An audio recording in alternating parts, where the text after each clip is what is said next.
Pues el precio en Borys.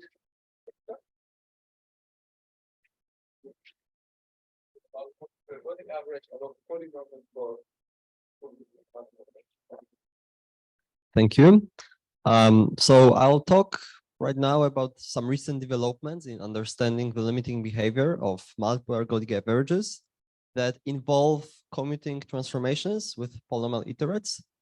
And before jumping into the talk, let me maybe make two general points.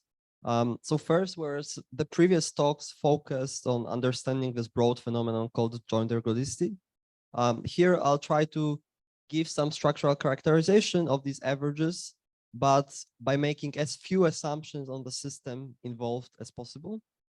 And second, well, we're in a conference on nilpotent structures, but one of the big points behind this result is that to obtain a lot of very general statements, we can in fact use the nilpotent part of the structure theory as little as possible, and we can obtain quite a lot of nice results just by using the lower level cubic structure of the host class seminorms and the corresponding factors.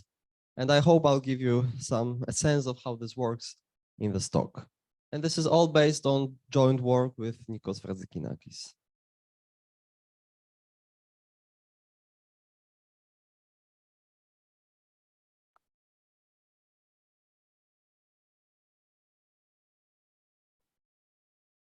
So here's the setup. So we'll study the L2 limits of these averages.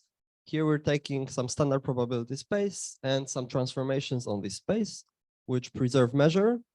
We'll also want them to be invertible because sometimes we'll need to consider negative iterates of these transformations. And lastly, and importantly, all the transformations throughout this talk are assumed to commute, like it was the case in the previous 3 talks. And I'll collectively refer to this whole data as a system without adding any extra adjectives there. All the iterates throughout this talk will be polynomials.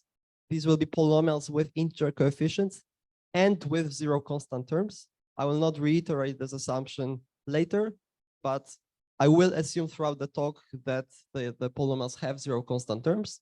These assumptions, of course, not necessary in this strength, but it makes the discussion much easier.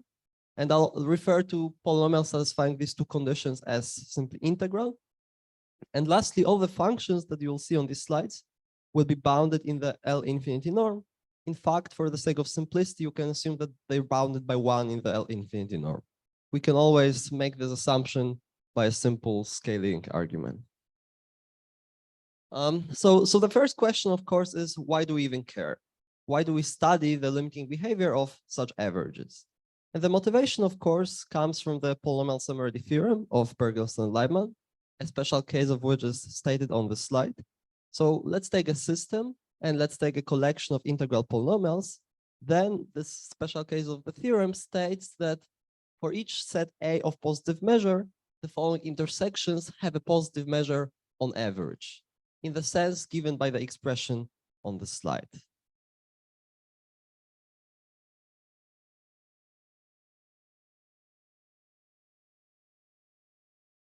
Yes, that's why I stated on the previous slide that I make this assumption throughout this talk without stating this explicitly.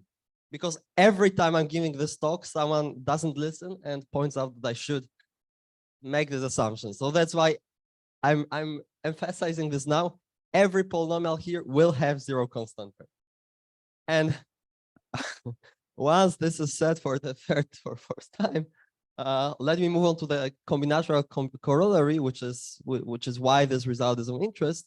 And the combinatorial corollary says that if we take integral polynomials with this assumption, and if we take any collection of integer of direction vectors in ZD, then each dense subset of ZD contains a polynomial progression of the following form for some non-zero element n. So to make this abstract statement a bit more palatable, here is a very simple example. So it says that each dense subset of Z squared contains the following triple of points, where we have some point x1, x2, then we have a second point shifted by n in the first coordinate, and the third point is shifted by n squared in the second coordinate. So this corresponds in the statement to the polynomials n and n squared, and to the vectors v1 and v2 being the coordinate vectors in the horizontal and the vertical direction. Mhm.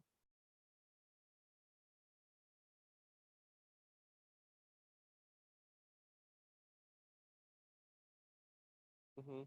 Yeah, so dense means a subset of positive upper density. It's of course it can be made weaker, which I'll maybe write what it is. So it means that the following limb sup is positive.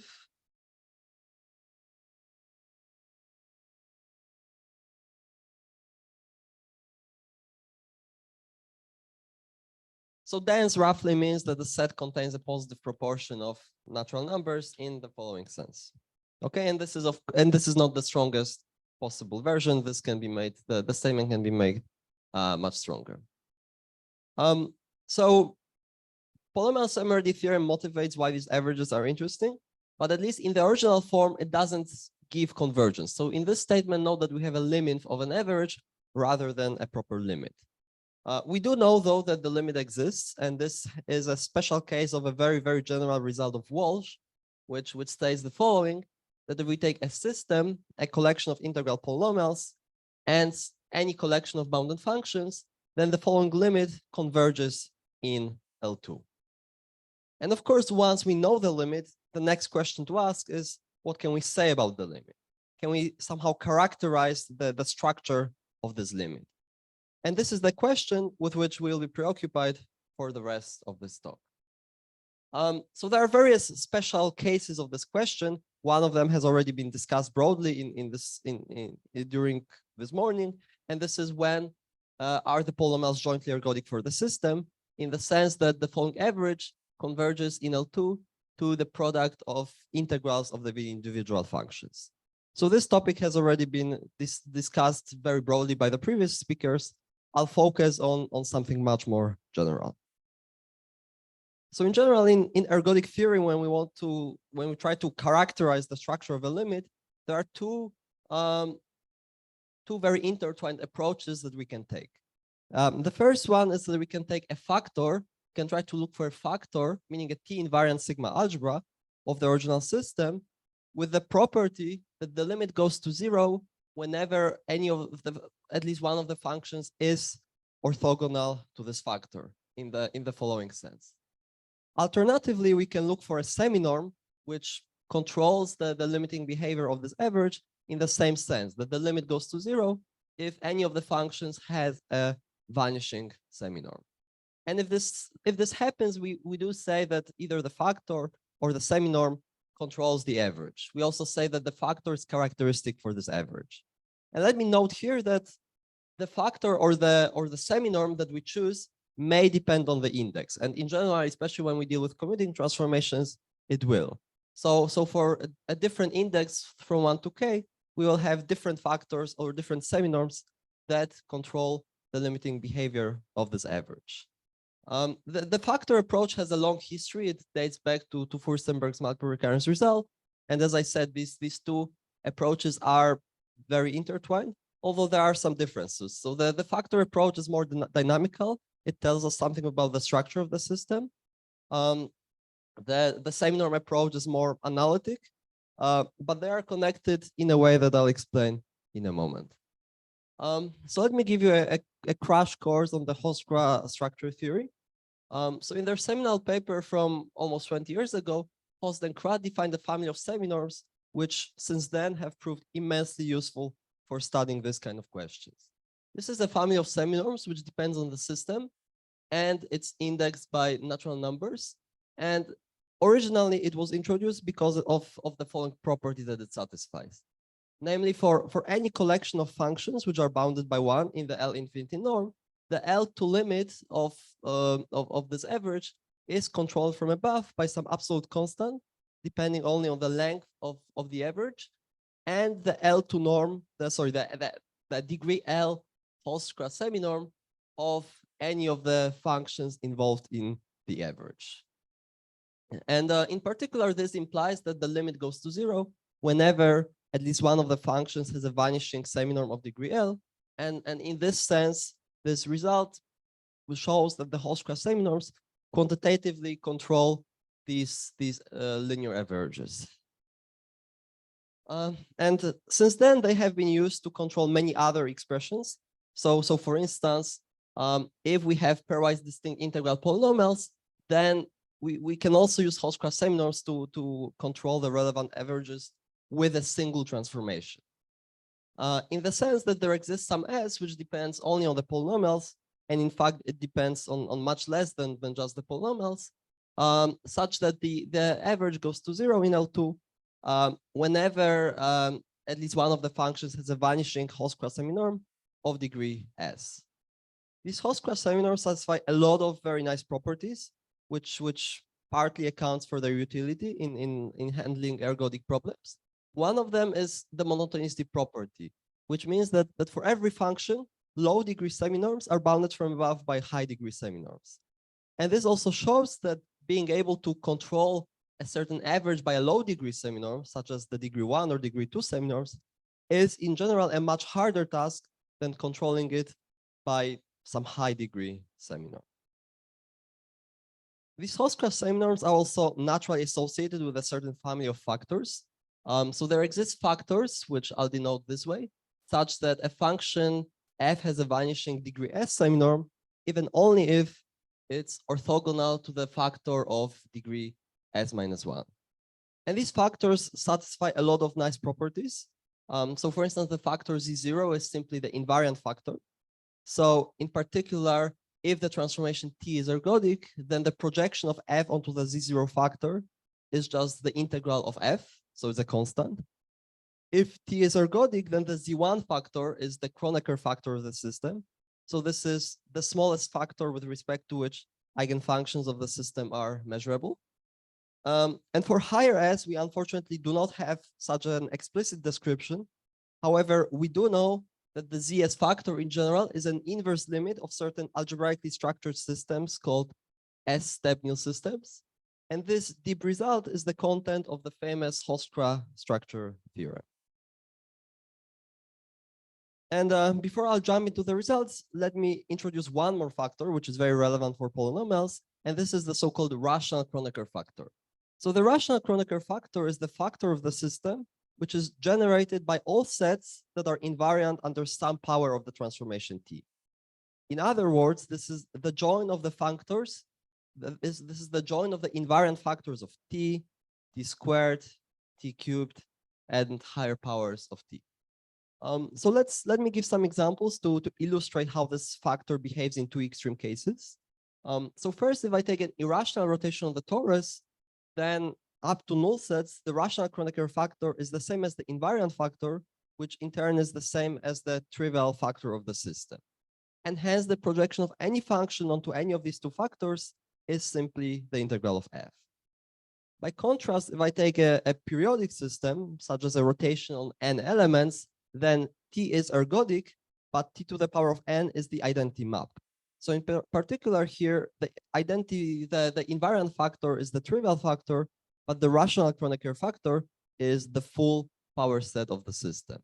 So by projecting f onto the rational Kronecker, we do not gain we do not gain any change. Whereas if we project f onto the invariant factor, we again obtain the integral of f. So in this hierarchy of factors, the rational Kronecker factor is somewhere between the z0 factor, which to remind you is the invariant factor, and between the z1 factor, which for ergodic transformations is the full Kronecker factor.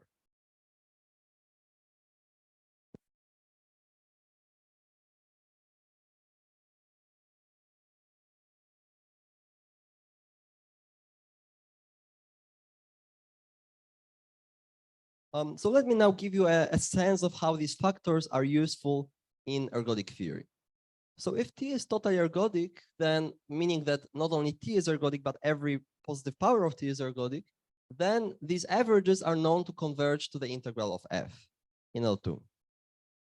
But for general T, we can't do this. And for general T, the invariant factor in particular will not be characteristic. All we can say for general T is that the rational Kronecker factor is characteristic.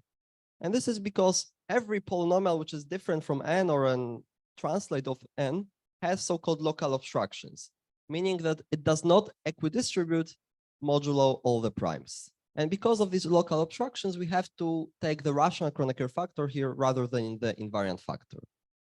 The statement that the rational Kronecker factor controls the polynomial averages also has a natural analog on the combinatorial side for those of you who have a more combinatorial mindset.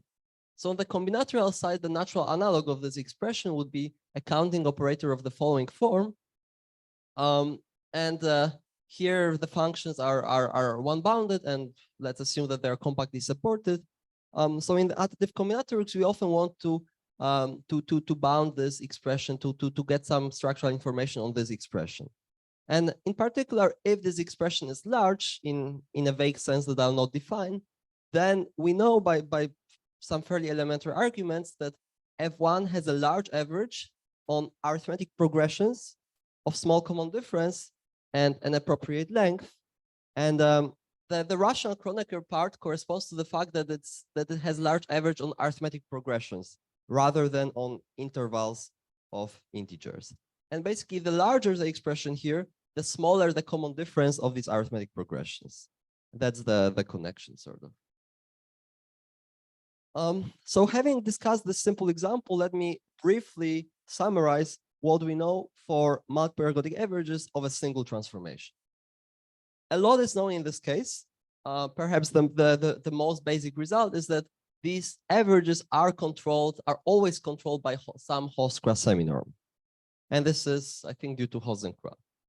The next very nice result here is that if polynomials are linearly independent, then the rational Kronecker factor still controls the average. And this has been proved by Fradzykinakis and Kram. And there are many more results on these averages. I'm just stating a few here because there are just too many of them. One could easily give an entire talk, which would be a survey of these averages. So for instance, if the polynomials are quadratically independent in an appropriate sense, then accordingly, the Kronecker factor would be characteristic.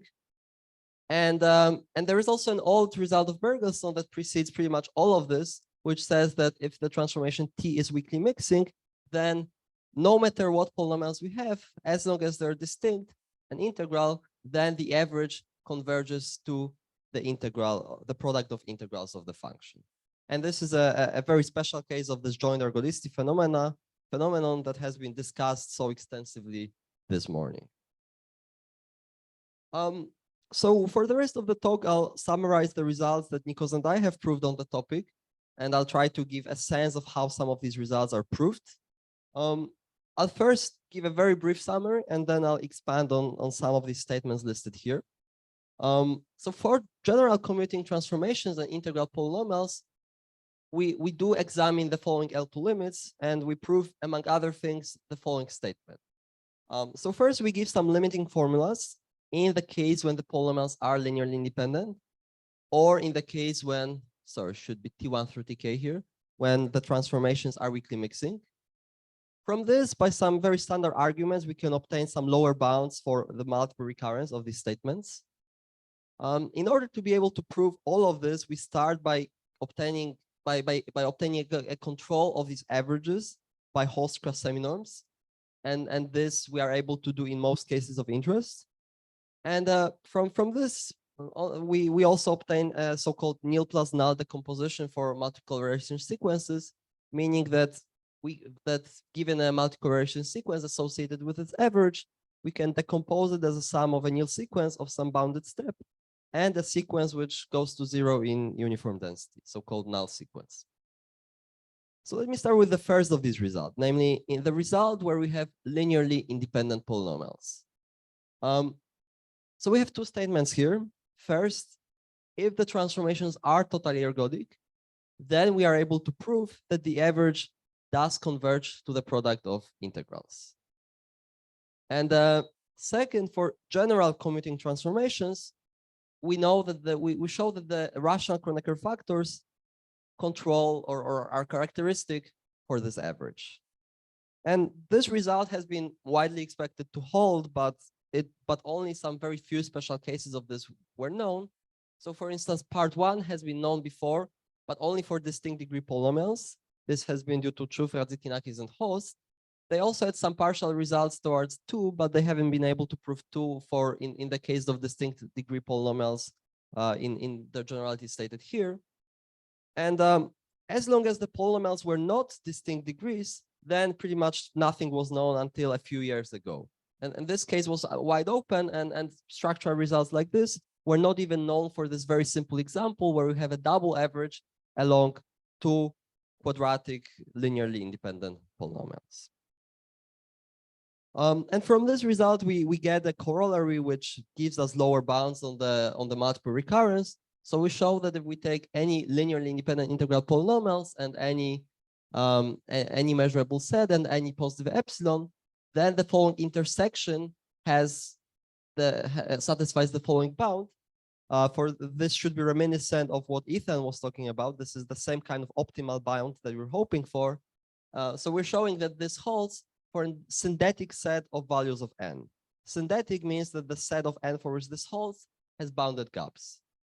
And from this, likewise, we're able to conclude that for every subset of ZD and every choice of directions in ZD and every epsilon, the following intersections now have an upper density which satisfies this optimal lower bound.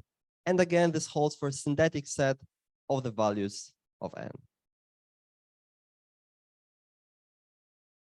So let me now state the 2 main proof components that went into proving these results. So the first property that we use, and this is a property that is very special for the linearly independent polynomials, is that if we take any alphas in R such that not all of them are rational, and any linearly independent integral polynomials P1 through Pk, then the following polynomial also has an irrational coefficient. And in particular, it's equidistributed in the torus by the classical Weil equidistribution theorem. So in particular, also, we know that we get the following exponential sum estimates. And this is the exponential sum estimate that naturally appears in our work. And secondly, we are able to obtain some seminorms for these limits. So we are able to control these limits by Hochstra seminorms in a generality that I'll discuss in the next few slides. And the second result holds not just for linearly independent polynomials, but in fact, it holds for any collection of pairwise linearly independent polynomials. So let me focus now on this second part. And this is the result that we have. So if we take pairwise, any collection of pairwise linearly independent polynomials, then there exists some S, which depends on these polynomials, such that for every system, this average is controlled by a degree S seminorm of the functions involved with respect to, of course, the relevant transformation.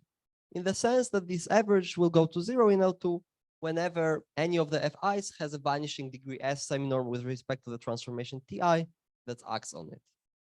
And previously, this result was only known for distinct degree polynomials. It has been proved in this work of Chuf, Radzikinakis, and Host that I mentioned before. But the existing methods were completely incapable of extending this even to the following simple case. So even to the case of double average where we have 2 polynomials of the same degree. So one of the main advances in our paper came from proving this result. Once we were able to prove it, we were able to get all sorts of nice results about these averages. So one very nice corollary is this. So if we take, again, pairwise linearly independent polynomials, and if we take any collection of weakly mixing transformations, then the averages converge to the product of integrals. And this extends and the old result of Bergelsson that I mentioned on a few slides ago. And the reason why this follows from our result is because if the transformation T is ergodic, then all Hochstra seminorms become trivial in the sense that for every S, the degree S seminorm is just the absolute value of the integral of F. So using this and the Hochstra and the seminorm control presented on the previous slide and the simple telescoping identity, we were able to obtain the following nice generalization of Bergelsson's result for single transformation. Yeah.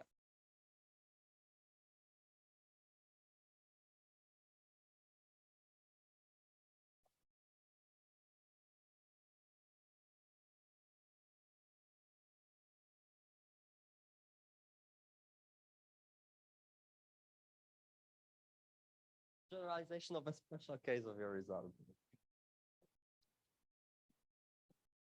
Generalization in one direction, the weakening in the other.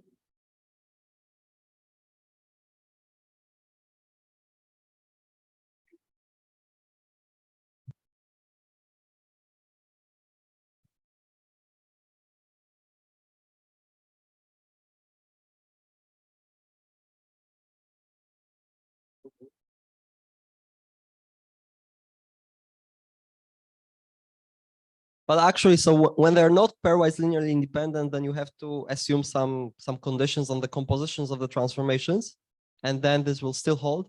And this is a consequence of our main result from the second paper that we have, except that these conditions are a bit complicated to state. So I only stated this simpler version, which I think can be conveyed fairly easily on a slide without giving too much. But here is the here's a small side slide, let's say. So on the previous slide, I said that we were able to tackle averages which have pairwise independent iterates. But in our second paper, we actually worked out also the averages which have the same polynomials, such as here.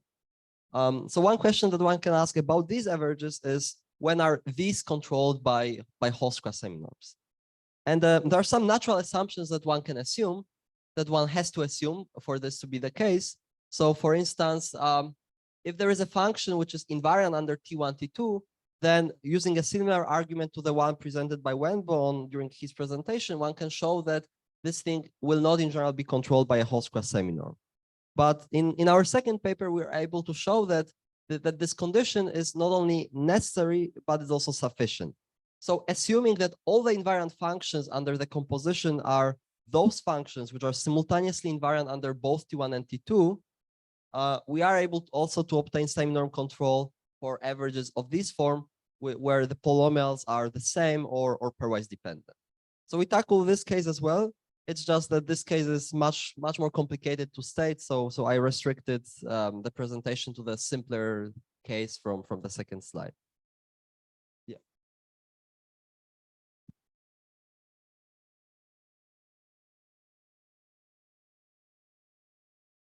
No, that's.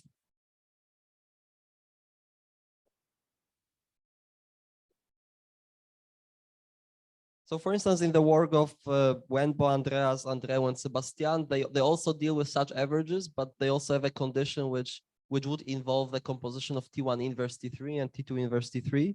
We're able to get rid of these conditions at all. So we're able to give such ergodic conditions only on these transformations where the polynomials are exactly the same. Yeah, and this is an improvement of the earlier things.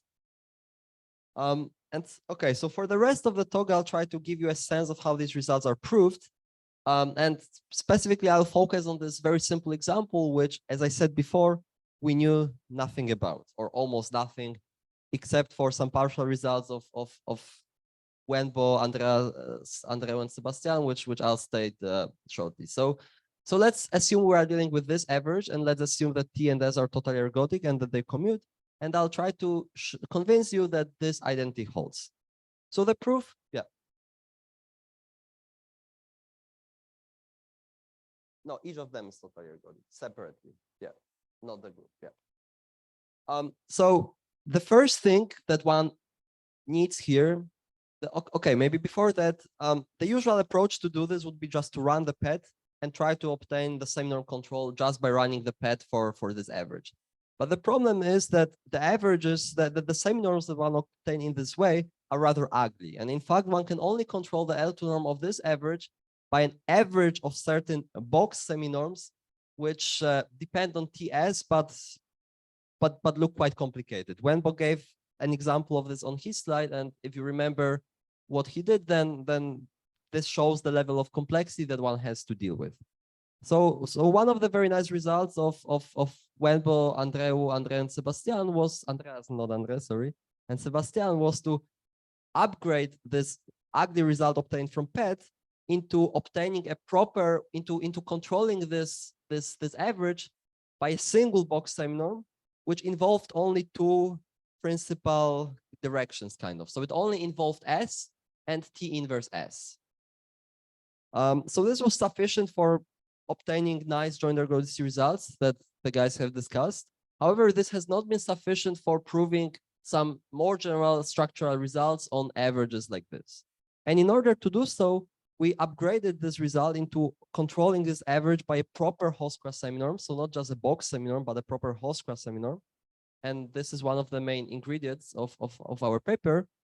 And then we used a variant of the degree lowering argument to pass from controlling this average by an arbitrary host-class seminorm into the host-class seminorm of the right direction. So a degree lowering argument is a technique introduced by Sarah Peluz in her finite field works on the polynomial semilarity. Then it has been adapted to the polynomial semilarity works over the integers by herself and Sean Prendeville. Then Nikos has adapted it to the ergodic theory setting, and since then it has found numerous applications in a lot of different problems. Here, the argument that we're using is a yet more complicated version of the argument that Nikos provided in his first paper on joint ergodicity. And the reason for this is that we are dealing with several transformations at the time.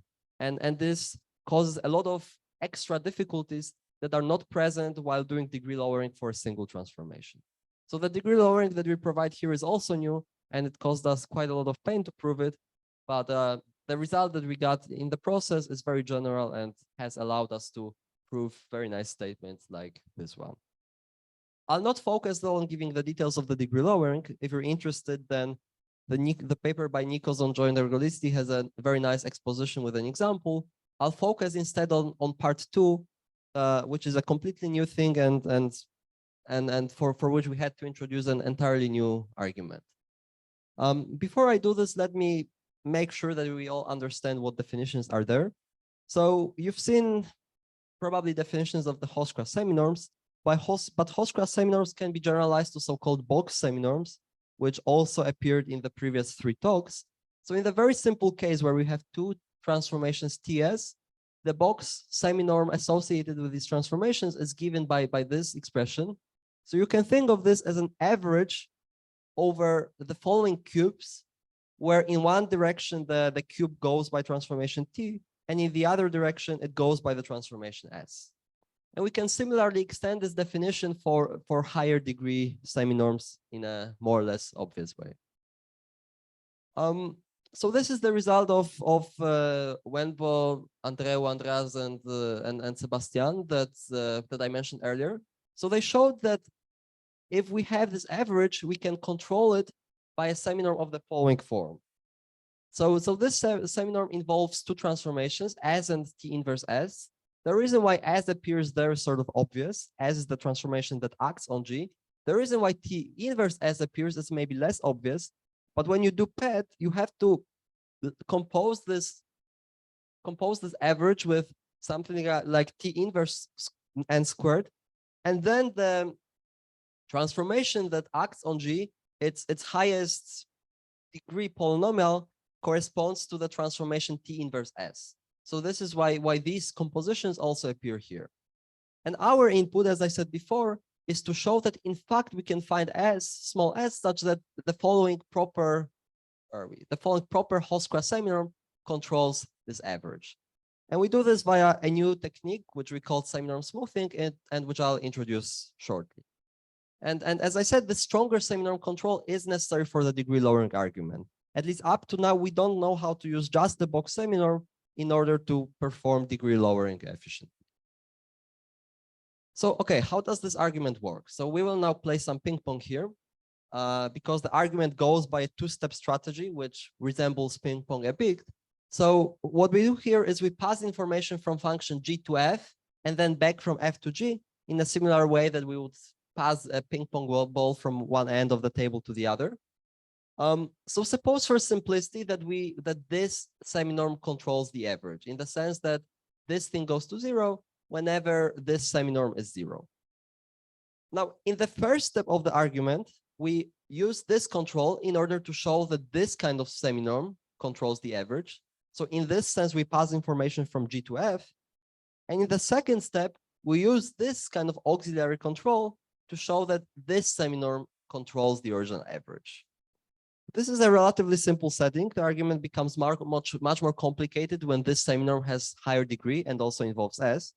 However, in the simple case, the simple case already shows a lot of the intricacies or a lot of the tricks that we have to use. So let's look at ping. I'll do this by contrapositive. So I'll show that if this limit is positive in the L2 norm, then an appropriate seminorm of f is positive.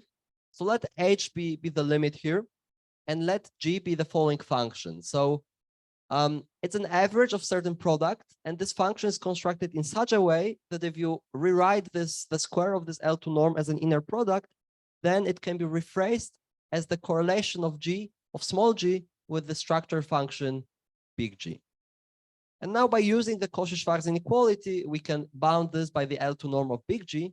And now again, rewriting this as an inner product and using the definition of big G, we can rewrite this as the following integral. And performing Cauchy-Schwarz, at this point, we can remove H and we can show that the following L2 norm is positive.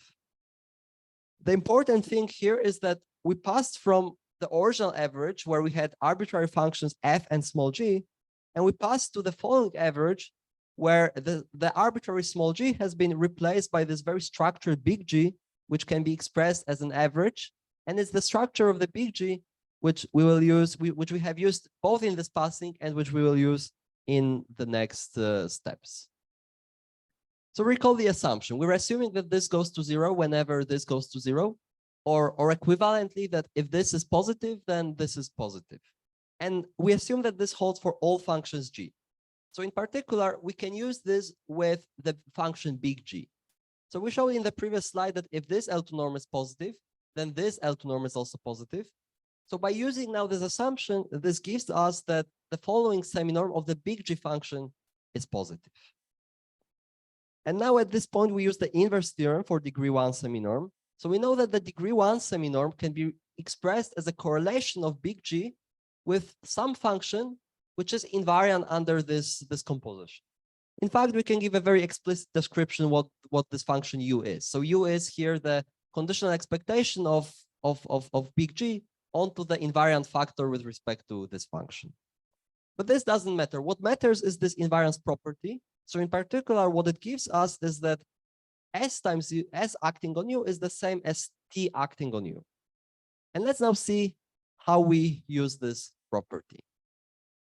So using this fact and using again the fact that the function G has this nice structured form, we are able to show that we're able to bound this expression after an application of Cauchy-Schwarz by the following thing, by the following L2 norm, where here again notice, and initially we had here the small g, then we passed to having big G here, the structure function, and now we pass to having this invariant function here. And because the function u is invariant under this transformation, we can replace SU by TU.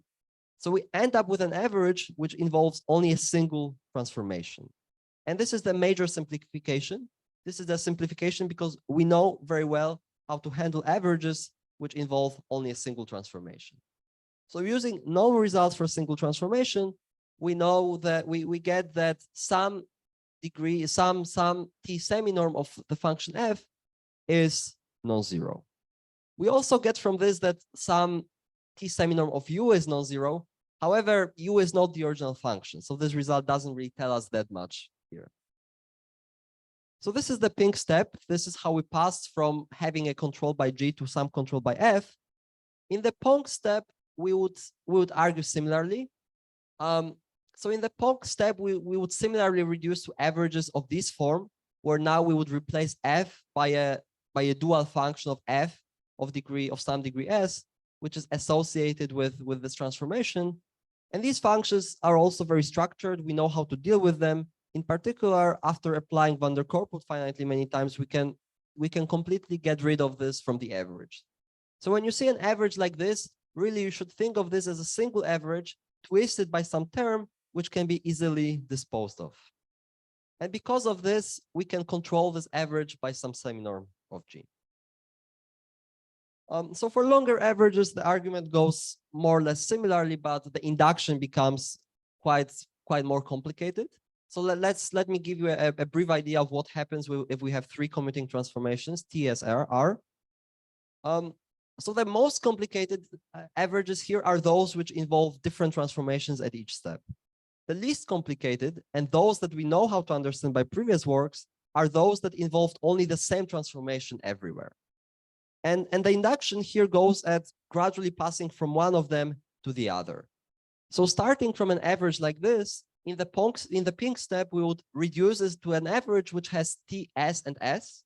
And then after one more iteration, we would reduce it to an average which has S in all places. And this we know how to handle. So this is how the induction goes for the pink step. For the pong step, we gradually replace all the other functions by an appropriate dual functions. So what we end up at the average is with a single average involving only this thing, which is twisted by a product of dual functions. And dual functions we know we can get rid of using Będlewo. So this is all for ergodic theory. At the very end, let me very briefly comment on how these techniques can be adapted to the combinatorial setting. So in a separate work, I used these techniques to obtain bounds in a certain finite field version of the multidimensional polynomial summary theorem. Namely, I showed that if we take linearly independent integral polynomials, and if we take some direction vectors in ZT, then each subset of Zn of the cyclic group to the power of D, where n is prime, or equivalently each subset of a finite field of dimension D, which lacks a polynomial progression of this form, has at most that many elements. So this is a very strong bound. It's a power-saving bound. And this result jointly generalizes an earlier result of Pelouse, which handled the case where we have only one dimension, and the result of myself, which handled the case where the polynomials were distinct degrees.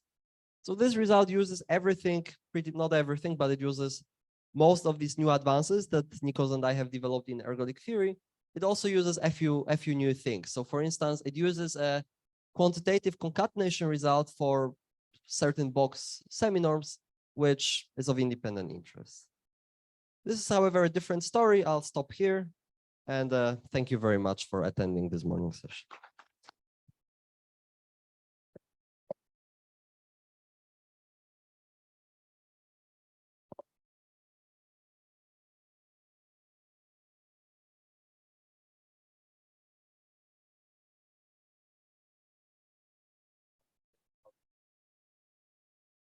So the power saving comes from the fact that if you take the exponential sum estimates over finite fields of the form that I stated earlier, then you can show that these alphas are either zero, or when they're not zero, then the average satisfies an appropriate power saving like this. So that's why there's power saving. And also in pretty much all the other arguments, you just run van der Korput and pigeonhole principle. So all the losses that you're gaining at each time are only polynomial, and somehow combining these things, the error that you get is of this form, and that's why you get this power saving.